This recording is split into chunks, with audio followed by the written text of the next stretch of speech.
Joins us live now. Congressman Flood, great to have you on the show. So you're one of the few Republicans who are still holding these town halls. Speaker Johnson said cancel them.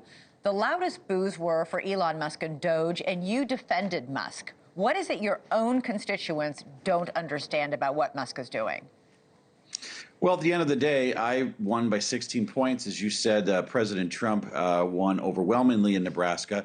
Listen, there are some people that didn't vote for either President Trump or me, and a lot of them were encouraged to come to this town hall. At the end of the day, whether we like it or not, no matter who you voted for, as you said, we need to get our fiscal house in order. The same tax and spend routine over the past 30 years has not solved any problems. In fact, they've got a lot worse. We're $36 trillion in debt.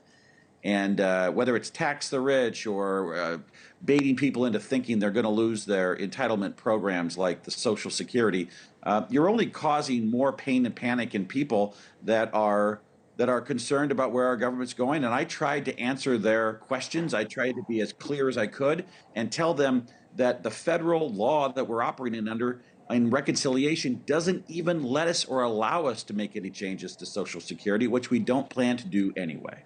According to a Quinnipiac University poll, 54% of voters think the DOGE cuts are causing harm. 40% believe they're helping.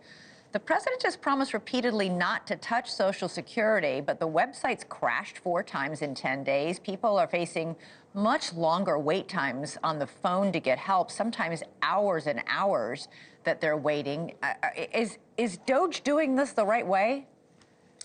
Well, at the end of the day, any effort to try and root out waste, fraud, and abuse is going to cause somewhat of an adjustment period. But ultimately, the goal here is to serve the people that are requesting the benefits that they've earned, and they're in a contract with the federal government. This will get better. I've been a businessman myself for a long time, several decades, and change is always difficult. But if we do it the right way, the result will be a more efficient system, a more fraud-proof system, and a more transparent system. You were elected with 60% of the vote in your district. Are you worried that scenes like this from your own town hall and other town halls across the country, that you'll face a tough time in your next election? Because we know that there's concern about Republicans holding on to Congressman Mike Waltz's seat. He's now National Security Advisor. And the president just rescinded Elise Stefanik's nomination to be UN ambassador because the Republican majority in the House is so slim, he doesn't want to risk losing her seat as well.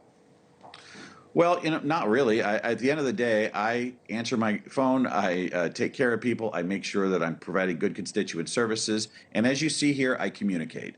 One thing that I think is very important, I ran for this job because I have a vision of where I think we need to go as Americans. I articulated that in the election. I keep an open mind.